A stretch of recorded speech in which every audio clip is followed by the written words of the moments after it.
We've spoken many times on this podcast about the 4-day working week, but it is safe to say that I don't think we have ever spoken about a 6-day working week.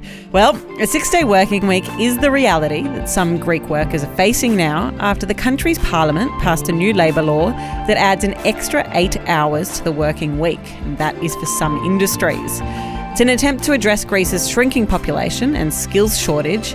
But in today's deep dive, Sam, we're going to explain that decision a bit further. Okay, so Sam, we have spoken many times about all the different movements towards a 4-day work week. I think we've even explored whether we would do it. There's a unique sort of reaction from audience members when we talk about this. It really hits a nerve. It does. And I mean, there are obvious reasons. Having less working days does seem extremely appealing for certain audiences. But that's not actually what I want to talk to you about today. I'm not sure if you're across it, but Greece has just announced a 6-day working week for some people. Yeah, we've spent time on the 4-day working week, and the reason for that being tabled is to give people a better chance at the work-life balance. And I mean, that's one of the reasons, the other being productivity. Right, and this has obviously come amidst more working from home patterns after the pandemic. But a 6-day working week now kind of moves the pendulum right the other way. Where has this all come from? Yeah, so look, it is a fairly unorthodox move, especially in the context that we've just set up, which is that I think the rest of the world is moving in one direction and seemingly Greece is moving in an entirely different one. But to give you a bit of a lay of the land, the Greek parliament passed a labour law to add an extra 8 hours to the working week. So staff can choose between breaking this up into an additional 2 hours a day. So you could stay with a 5-day working week, longer days. Yeah, really long days. Or you could work that extra full shift in one go. And to get into the specifics here, because I think a lot of headlines might miss this, those people will get paid a 40% overtime bonus for working the additional hours. And most significantly, it is optional. Okay. So with that out of the way, this isn't a blanket rule for every worker. It will only apply to certain industries, and it's to those industries that are working on a 24-hour basis. So like a manufacturing facility or something like that. It's also, we're not talking about public hospitals or anything here. Right. We're only talking about private companies. Okay, so the Greek parliament has introduced this labour law. What do they say are the key reasons why they think this is an important move? Yeah, so the government's been pretty explicit as to why they are introducing this, and it is part of a suite of other reforms, so it's not a standalone bill.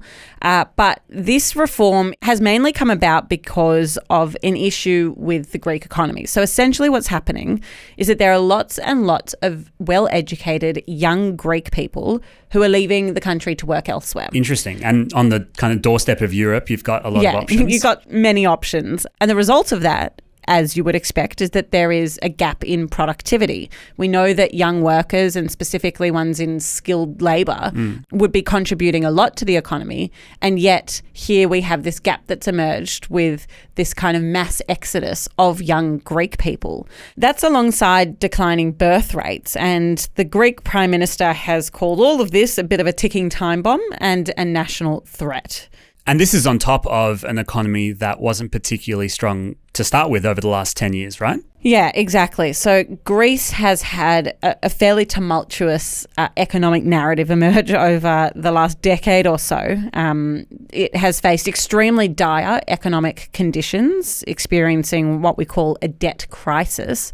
In 2015, Greece defaulted on a 1.5 billion euro loan from the IMF. The International Monetary Fund. Exactly. And it became the first developed country to do so. I vividly remember that, and this is an extremely unnecessary anecdote.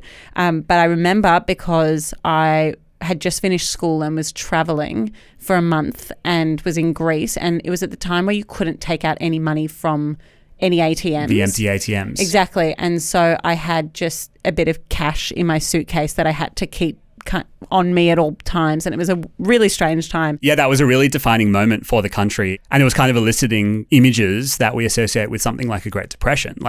Massive wheelbarrows of cash being carted around the country because inflation was just so wild. Yeah, and that was what it was like in Greece for quite a while. It kind of began after the GFC and then continued on for a fairly long time until pretty recently. So it's only very recently that the economy has actually begun to surge, which is a complete 360. It's actually forecast to grow nearly 3% this year. And the current government has taken credit for really turning that economy around. And so this current government is positioning itself as pro-business. Mm-hmm. They've put out this policy saying that people should work an extra day. Mm-hmm. How have the Greek population responded to this policy? Look, I think it's fair to say that there has been some pretty strong opposition, particularly from the unions, as you would expect. Yep. So the unions are there to represent workers, and so they are kind of the mouthpieces through which we've heard this story through. The new rules were met with strike action by members of the unions. So there was kind of this immediate striking that happened. Greek people already work the longest hours in Europe. Wow. Yeah, so they put in an average of 42 hours a week, according to EU figures. And so I think that's what the unions are really pointing to with their opposition to this new law. They're arguing that the country is essentially putting profits before people. I mean, it's a pretty clear line of argument there. One union leader has said that, and I'll quote here, "This has been passed by a government ideologically committed to generating ever bigger profits for capital."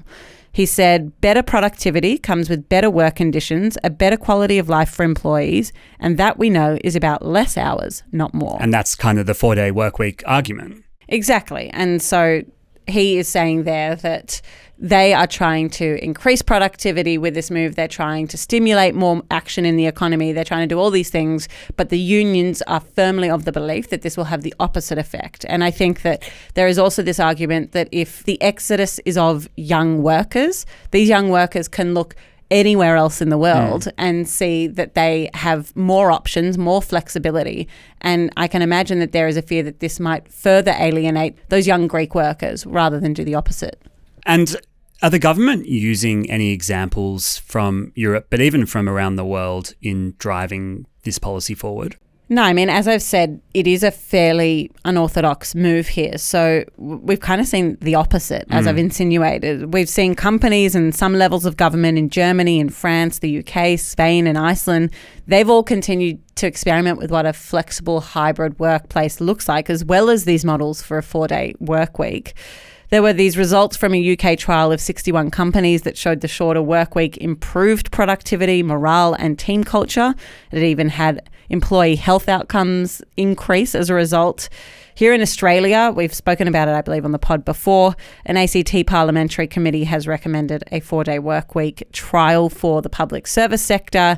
They think that the sector is well placed to see how this 4-day work week could succeed in Australia more broadly. So overall, the trend appears to be towards the 4-day work week, not the 6-day work week. Zara, I've got one question to ask you that I've been thinking about while we've been chatting. So you said the Greek people were already working some of the longest hours in Europe, 42 hours a week. On average. On average. Wouldn't there be an argument to be made that this legislation would just ensure that they're getting paid for the work that they're already doing? It's a good point. I think when I was reading about this, some of the concerns that kept arising was the fact that there is already so much overtime being done and not paid, as you just said. And the reason for that is there is not a whole lot of oversight. There's not a whole lot of policing of these kind of overtime hours. Particularly in the private sector. Exactly. And the concern is that this will just extend to these new hours. That then you're supposedly only meant to be doing this additional block. You'll get compensated for that. But then if employers are expecting more on top of that, who is enforcing that sort of, fair compensation? And if that is absent, then we're looking at further issues for these employees who are already working overtime and might even have to do more hours. Wow, a 7-day work week. I mean, that's obviously just one hypothetical, but it is a concern that I've read about, particularly that's been voiced by the unions in Greece. I'd love to know what you guys think listening from home. If you've got any thoughts on this, feel free to DM us on Instagram over the weekend with your thoughts on what you think of the policy in Greece at the moment. And thank you for joining us on the Daily Oz this week. It's been a big week of podcasting here, and we'll be back again in your ears on Monday morning. A quick shout out though, that I'll put a link in today's show notes to our email sign up, because every Saturday we now send out a long read. And that's one read that we think you'd enjoy on your Saturday morning. If you throw your email in today, you'll get one in your inbox tomorrow morning. We'll be back again on Monday. Speak to you then.